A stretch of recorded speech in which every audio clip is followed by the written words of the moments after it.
Welcome to my designer class. My name is Mercy and I'm a Stampin' Up! Demonstrator. In today's tutorial, I'm going to show how I made this box. Now this is part 2. I made a box earlier and it is smaller. As you can see, it's more, it's not quite as wide and tall, and the depth is different. This is like a 1/2 inch, I think, I want to say, and this is 7/8. So the reason why I wanted to make a second one is I felt like the cards were just barely fit in here and I wanted a little bit more space. This fits 8 cards, well 6 to 8. I have 8 in here, so you can see it's a little bit puffy. So if you don't want quite as bulky, you could put fewer in. But I do feel like using this envelope punch board is a great way to simplify making a box. And I will show you the dimensions. I make templates every time that I make a more complicated card or whatever. So this is my template, and the first measurement is the most important when you're using the punch board.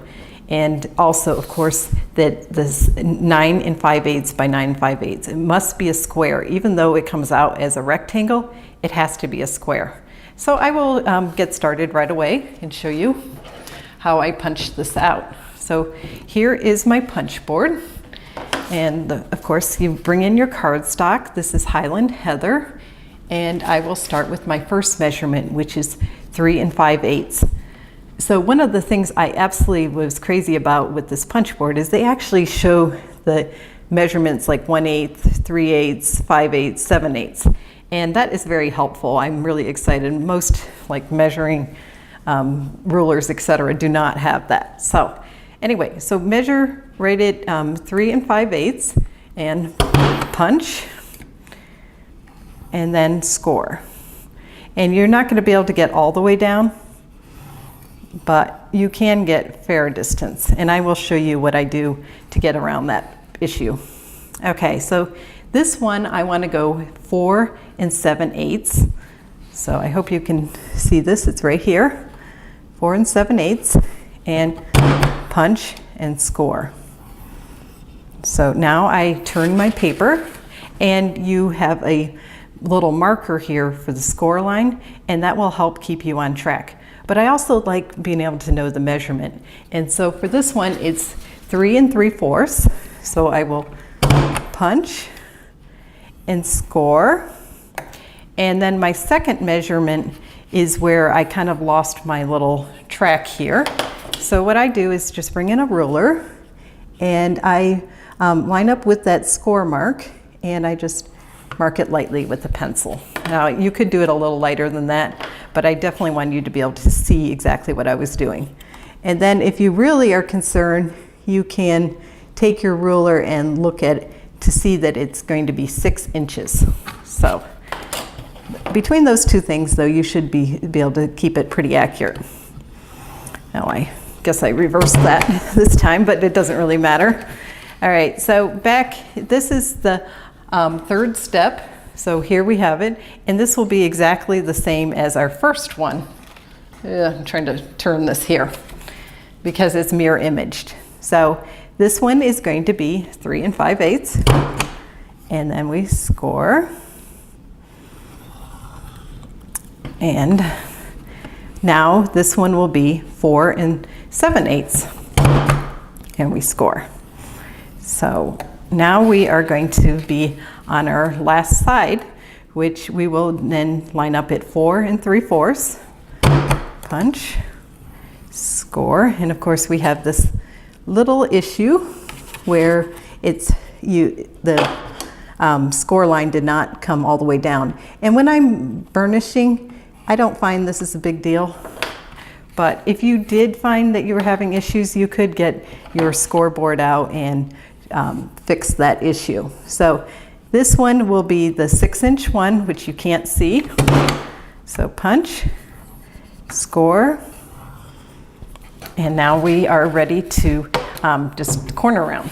So before I get rid of this, I'm always wanting to put it aside, and then I realize, wait, the corners.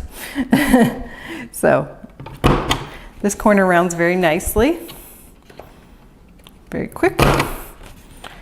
Simple and pretty much no fail. I haven't really had any issues with it. It really is a great corner rounder, like a lot of people comment. All right, so now we will start the burnishing process. So I'm just going to flip this over, and we have a nice, I don't know if you can see this, it looks like a rectangle. That's what we want. And we're going to go ahead. So it's not quite as neat when you don't have that scored, but it really doesn't matter in the end. You'll see, I don't think you can tell about that. So I'm just gonna go over here. Just use the rest as a guide. The rest where it is scored. Ugh, I can't speak. It's funny how you kind of lose your words and forget things when you're doing these tutorials. All right. And then after the fact, you say, oh, I wish I had remembered to say that, or shown this or that. So that's always something. All right, so here we have it. Now, the next part is going ahead and doing our cutting, and I will bring my template back in. So you want to do it here, here, here, and here. And I will just quickly do that to show you. So, and I do a little bit of mitering so that it will go in smoothly. I really like being able to have a box that I can gift cards to. I did do that yesterday, and it was a very nice way to present cards. So I hope you give this a try. It's very simple. You could, of course, use a scoreboard, but I think this is a really simplified version of creating a box by using this envelope punch board. I couldn't think for a second there. All right, I can't do two things at once, I guess. Now I use these blocks, this is block H, to help me. The first thing we're going to do though is add some tear and tape. So I'm just going to guesstimate here and cut off little pieces. And you don't want to put it right this way, you want to fold this in. And go ahead, add your tear and tape to both sides. So I like doing it at the same time. That way we'll see how close my estimate was here. I think it was a little off, but no worries. If we got it a little too much, we will deal with that. It's almost. So you can fold this over, or you can just cut it off like that. Either way. All right. So next we're going to go ahead, attach this. So I just am going to remove my tear and tape, like so. Nothing too unusual here. And we will then move this into position. I hope you can see this. So I'm kind of putting this up against, so it's a guide, because we want to go straight against this and adhere. And if you're also, it will eventually be like that. So again, I'm going to just line my block up and press in.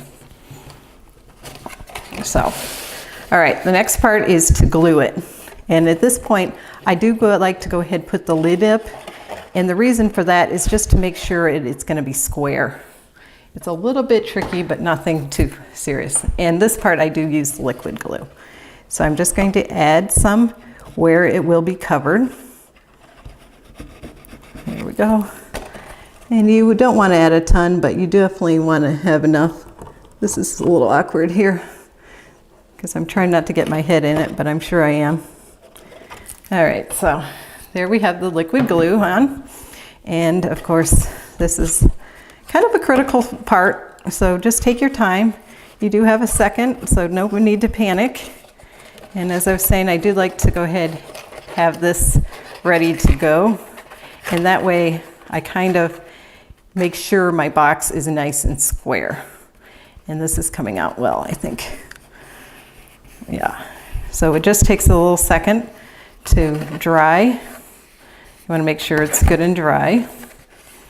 And we can open this box, the lid back up. And I think that turned out pretty well. Now, I have a little tip. You can do this or you can skip this part. This kind of bugs me, this sticking up. So I took my circle punch and punched it out. So this one is the 1 3/4. I don't know if this is the very best one to use. Maybe the 2-inch would be better. I haven't tried the 2-inch, but, and I'm just going to make sure that I get right up to it. I don't want to leave a little lip. So, and then punch. And then it's just cut out that little circle. I just think it looks a little better, but again, that's totally up to you if you want to do that step or not. So anyway, I will now show you a little bit about the belly band. So I have, of course, a template for the belly band as well, because you know, I'm crazy about templates, because I think nothing shows things better than when it's written out and really shows it. So I scored it 2.5, 3 3/8, and this is 7/8 between here. And then the back of it would be 4 5/8, and then 7/8 again, and then the remainder. So I already did the scoring, but I wanted to show you how I did that real quick. So I just used my Stampin' trimmer and lined things up and just scored it. So I think I did it this direction. Anyway, yeah, so 2.5, I scored and moved it, kept moving it down. So that's how I did that. I'm not going to show that part because I did show that in my other tutorial, the first one, but it's really not that necessary. So anyway, just bringing in, just going to burnish my score lines. You don't have to use this. It's with the DSP, it's really, it's almost no fail. So just put it in, and that is how your belly band's going to go. But before we do that part, I will do a little bit of stamping. And I did write out a few things. This is DSP is Petal Promenade, and the stamp set is Love What You Do in Tea Together that I used. So I cut out an oval, and this is part of the layering ovals, so I will show you that. The dimensions for the ovals, I think it's like the second or third one. I think it's the third one down, but don't quote me on that. Just look at these measurements, and that should be able to give you the result that I'm getting, if you're using the Stampin' Up ovals, of course. So just tap nicely. And then this one I just eyeballed. Because it's a clear stamp, you don't have to die cut after the fact. And it would be better if I had remembered to bring my, what is it, the foam thing. Boy, I can't think. Anyway, so that is what it should look like. But I did go ahead and do all the stamping ahead of time, and I did adhere to the oval. So that's what, you know, then it'll look like. So here is my finished one. I'm not going to show the coloring today that I did, but I used these blends, which is Highland Heather and Old Olive and Calypso Coral. Even though technically this is Grapefruit Grove, you can get away with using Calypso Coral, I find, especially the lighter shade. Looks very similar when you use the blends. So we will get this finished now. All right, so bringing in my card box, and one of the things I did want to mention is I did trim this down a little bit further for the top ones. So I will quickly do that, just so it slides in and out a little bit easier. I just took a hair more off.